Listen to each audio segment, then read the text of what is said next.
Hello friends, आप देख रहे हैं आपका चैनल शेयर बाजार विद आयुष। और दोस्तों, बात करेंगे इस वीडियो में किसके बारे में? आज के बाजार पे। देखिए, आज के दिन फिर अगर आप देखेंगे तो निफ्टी को कुछ ऐसी क्लोजिंग दी जो हम फ्लैट के आसपास कह सकते हैं। पिछले 3 दिनों के अंदर दोस्तों अगर आप निफ्टी को देखेंगे तो निफ्टी ने कुछ खास किया नहीं है। ज़रूर दोस्तों, दिन के दिन अगर आप देखेंगे तो काफ़ी जो पूरा निफ्टी रहता है वो वॉलेटाइल रहता है, काफ़ी उतार चढ़ाव आपको देखने को मिलता है। बट ओवरऑल अगर आप क्लोजिंग देखेंगे तो वो रोज आसपास ही आपको देखने को मिल रही है। और ऐसा लग रहा है कि दोस्तों यहाँ पर जो बाजार है वो अपना एक पूरा कंसोलिडेशन करता हुआ दिख रहा है। एक रेंज के अंदर अपने आप को बचाने की कोशिश कर रहा है और उस रेंज का आगे हमको ये देखना होगा कि ब्रेकआउट आता है फिर ब्रेकडाउन आता है। बट ओवरऑल कंसोलिडेशन वाला जो फेज है वो ज़रूर दोस्तों अगर आप देखेंगे तो निफ्टी में चलता हुआ दिख रहा है। और आप देखिए दिन के दिन कितना मार्केट वॉलेटाइल रहता है। आज दोस्तों निफ्टी ओपन होता है करीबन 22,847 पे। और उसके बाद दोस्तों निफ्टी का आज का हाई बनता है करीबन 23,049 का, यानी 23,050 से एक पॉइंट पीछे रह गया निफ्टी। बट उसके बाद दोस्तों 23,050 से जो ऑलमोस्ट 49.95 का हाई भरने के बाद अगर आप देखेंगे तो मार्केट्स जो आज का दिन का लो था और उसमें अगर आप मूव देखेंगे तो काफ़ी ज़्यादा वॉलेटाइल मूव देखने को मिलेगा। बट स्टिल ओवरऑल जो क्लोजिंग है वो आप अगर देखते हैं तो करीबन 12 पॉइंट नीचे हमको देखने को मिलती है। बट क्योंकि बाजार की ओपनिंग यहाँ हुई थी और बाजार की क्लोजिंग यहाँ हुई है तो आप कह सकते हैं कि दोस्तों ऑलमोस्ट एक रिकवरी तो आती हुई देखने को मिली। बट जो तेज़ी थी वो तेज़ी हम कह सकते हैं मार्केट्स में टिक नहीं पाई। लेकिन तेज़ी कहाँ थी? तेज़ी थी दोस्तों आज बैंक निफ्टी में। बैंक निफ्टी आज के दिन दोस्तों 482 पॉइंट से ज़्यादा बढ़ता हुआ देखने को मिला, विच इज़ क्लोज टू 0.98%। तो ऐसा नहीं कि मार्केट के अंदर आपको कोई आज सुस्ती देखने को मिली, नहीं, सेक्टर स्पेसिफिक आप कह सकते हैं तेज़ी यहाँ पर आपने आज विटनेस करी, जिसमें bank Nifty almost close to 1% बढ़ता हुआ दिखा 49,570। और जो लगातार खराब कर रहे थे, बात कर रहा हूँ बिल्कुल स्मॉल कैप मिड कैप की, तो स्मॉल कैप इंडेक्स दोस्तों आज मोर देन 2.5% ऊपर बंद होता हुआ देखने को मिला एट क्लोज टू 45,000। ये बात कर रहा हूँ मैं बीएसई स्मॉल कैप इंडेक्स की। एंड वही जो मिड कैप इंडेक्स है वो दोस्तों क्लोज टू 1.30% ऊपर बंद हुआ 40,376 पे। तो बड़ी बात क्या है कि देखिए मार्केट्स में आज ज़रूर निफ्टी में आप कह सकते हैं कि वो जो तेज़ी थी वो गायब तो नहीं कहूँगा, बट नो डाउट वो जो तेज़ी थी वो टिक नहीं पाई। बट बाजार में अगर आप देखेंगे बाकी जगह तो तेज़ी आपको साफ साफ नज़र आती है।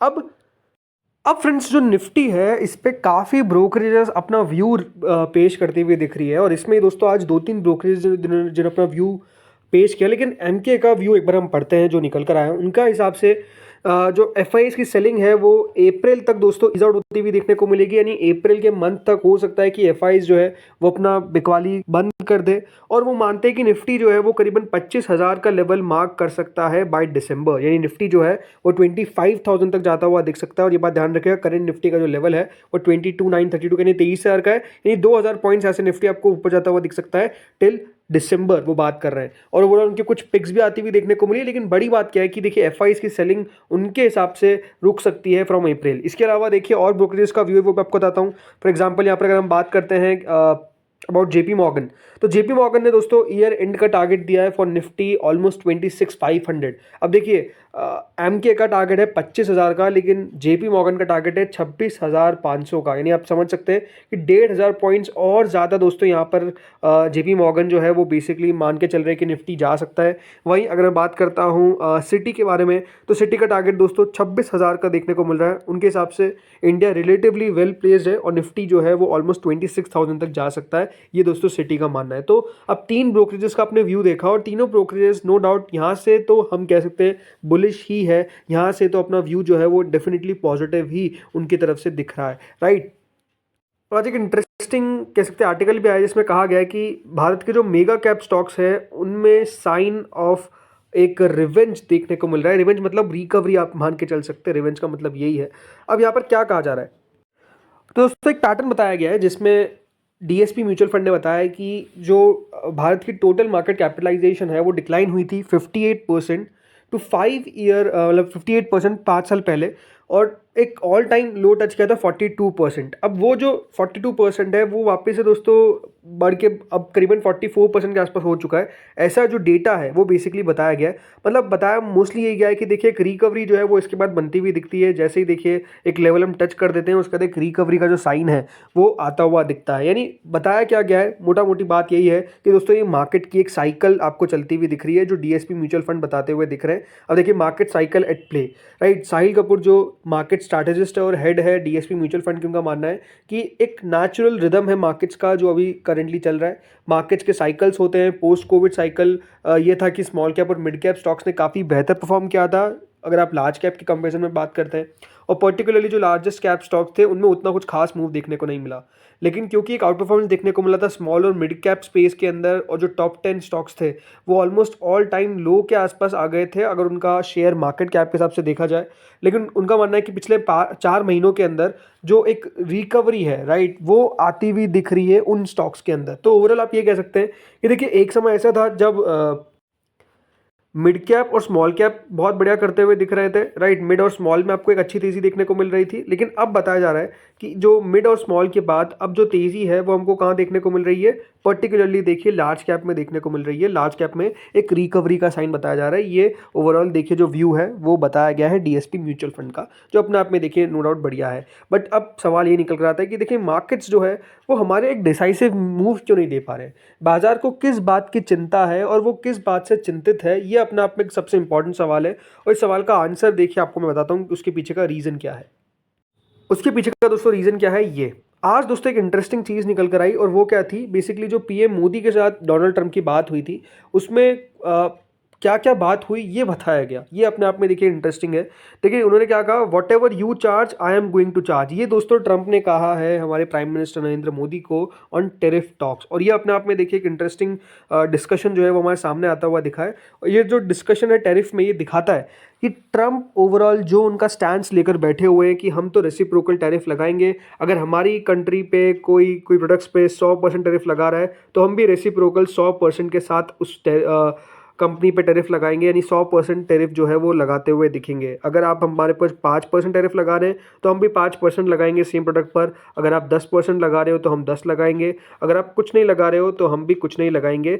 ऐसा क्या हो सकता है, देखने वाली बात रहेगी। बट ओवरऑल बात वही है कि अगर कोई टैरिफ लगा रहा है हमारे अमेरिका के ऊपर, तो अमेरिका भी सेम टैरिफ लगाता हुआ दिखेगा उस कंट्री पे। कोई भी कंट्री हो, इंडिया की बात नहीं है, XYZ कोई भी कंट्री हो, और वो एग्जैक्टली बताया गया है। तो एक दोस्तों इंटरव्यू दिया गया था डोनाल्ड ट्रंप ने फॉक्स न्यूज़ को। उन्होंने बताया कि किस तरीके से वो उनका अप्रोच रहा to tariffs and trade policy, और उसमें उन्होंने हाईलाइट भी किया प्राइम मिनिस्टर नरेंद्र मोदी को अबाउट रेसिप्रोकल टैरिफ।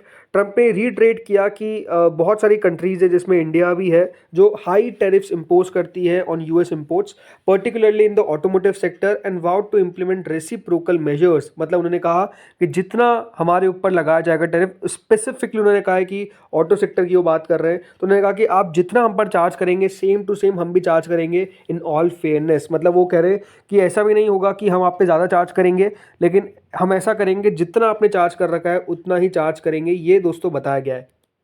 ट्रंप ने देखिए इंडिया को एक प्राइम एग्जांपल बताया। उन्होंने कहा कि that the country charges 100% import duty on cars, a figure that Elon Musk, who was also present during the interview, देखिए एलन मस्क भी उस इंटरव्यू में शामिल थे। उन्होंने कहा कि जैसे कि 100% इम्पोर्ट लगता है कार्स पे, राइट, इम्पोर्ट ड्यूटी लगती है किस पे, कार्स पे। ये उन्होंने साफ साफ कहा। उन्होंने कहा कि एवरी कंट्री जो है वो हमारा एडवांटेज लेता है और ये टैरिफ के साथ होता जा रहा है।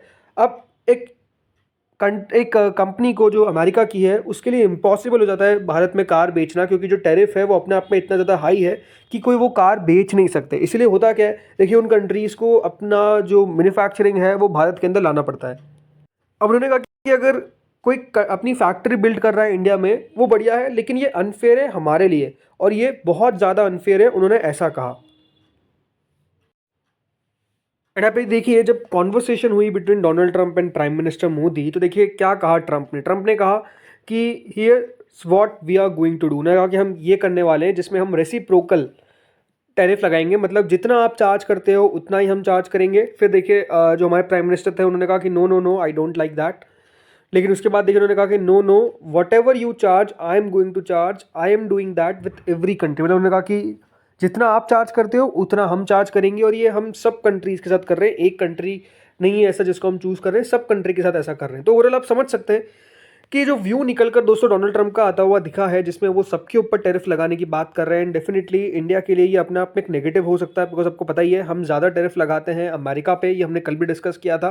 और आज भी अगर आप देखेंगे तो मार्केट्स में यही अपने आप में एक सबसे बड़ा फैक्टर है, जिसके कारण बाजार जो है वो आप कह सकते हैं कि चल नहीं पा रहे, तेज़ी नहीं आ पा रही है, बिकॉज मार्केट्स में लगातार दोस्तों ये चल रहा है कि टैरिफ जो है वो बेसिकली लगता हुआ दिखेगा। अब अगर आप देखेंगे भारत जो टैरिफ लगाता है ऑटो पे, राइट, वो करीबन 100% है। यानी अगर कोई गाड़ी मान लीजिए 4 लाख की है तो उस पर 100% इंडिया टैरिफ लगाता है, तो वो गाड़ी एटलीस्ट 8 लाख में बेचनी पड़ेगी इंडिया के अंदर। अब हुआ क्या है कि यहाँ पर अगर आप देखेंगे तो जो प्राइम मिनिस्टर मोदी और टेस्ला के सीईओ एलन मस्क की मीटिंग हुई, तो उसमें आप समझ सकते हैं कि अब यहाँ पर टेस्ला भी इंडियन मार्केट्स में आने की कोशिश कर रही है, और ऐसा कहा जा रहा है कि देखिए कुछ वे फाइंड किया जाएगा आउट ताकि टेस्ला भी इंडिया में आ सके। अप्रैल के अंदर देखिए कंपनी ने भी अनाउंस किया है कि वो हायरिंग करती हुई नजर आएगी। तो आई थिंक इसके कारण भी अगर आप देखेंगे तो एम की पिटाई होती हुई दिख गई, काफ़ी लगातार स्टॉक गिरता हुआ दिख रहा है, ऑटो स्टॉक्स गिरते हुए दिख रहे हैं। फॉर एग्जांपल टाटा मोटर्स में अगर आप देखेंगे तो बिकवाली है। एंड यहाँ पर फ्रेंड्स जो इंटरेस्टिंग बात है वो यही है कि डोनाल्ड ट्रंप का जो स्टैंड है, राइट, अपने आप में आप समझिए जो स्टैंड है उनका वो बहुत ज़्यादा एग्रेसिव है, राइट। इसमें देखिए उन्होंने साफ साफ कह दिया कि कोई भी मुझसे आर्ग्यू नहीं कर सकता है रेसिप्रोकल टैरिफ के मामले में। कोई भी कंट्री के ऊपर जो रिलैक्सेशंस है वो अनाउंस नहीं करेंगे। जितना टैरिफ आप हम पे लगा रहे हैं, सिंपल सी बात है, उतना टैरिफ हम आप पे लगाएंगे, आप कोई सी भी कंट्री हो, ये क्लियर हो चुका है। तो ये एक बहुत बड़ा फैक्टर है दोस्तों जो मार्केट्स में प्ले कर रहा है, जिसके कारण आप कह सकते हैं मार्केट्स में तेज़ी आपको देखने को नहीं मिल रही है। एंड इसी कारण दोस्तों अगर आप देखेंगे जो FIIs है, राइट, वो लगातार अभी अमेरिका में बने हुए। अब आज देखिए आज का डेटा आ गया हमारे सामने, जैसे कि अगर आप 19 Feb को देखेंगे तो कल मैंने आपको बता ही दिया था कि FIIs की बाइंग के पीछे का रीज़न है भारतीय एयरटेल की ब्लॉक डील। आज देखिए कोई भी ब्लॉक डील नहीं थी, जिसके कारण अगर आप देखेंगे तो फिर वही FIIs ने अपना रुख अपनाया, जो है दोस्तों बिकवाली का करीबन 1881 करोड़ की सेलिंग जो है वो ओवरऑल दोस्तों करी गई है किनके द्वारा, आज FIIs के द्वारा। सामने ज़रूर दोस्तों DIIs ने 1957 करोड़ की बाइंग करी, बट अगेन FIIs देखिए जब तक मार्केट्स में, हमारे इंडियन मार्केट्स में नहीं आएंगे या फिर इमर्जिंग मार्केट्स में नहीं आएंगे, जब तक एक क्लैरिटी नहीं हो जाएगी।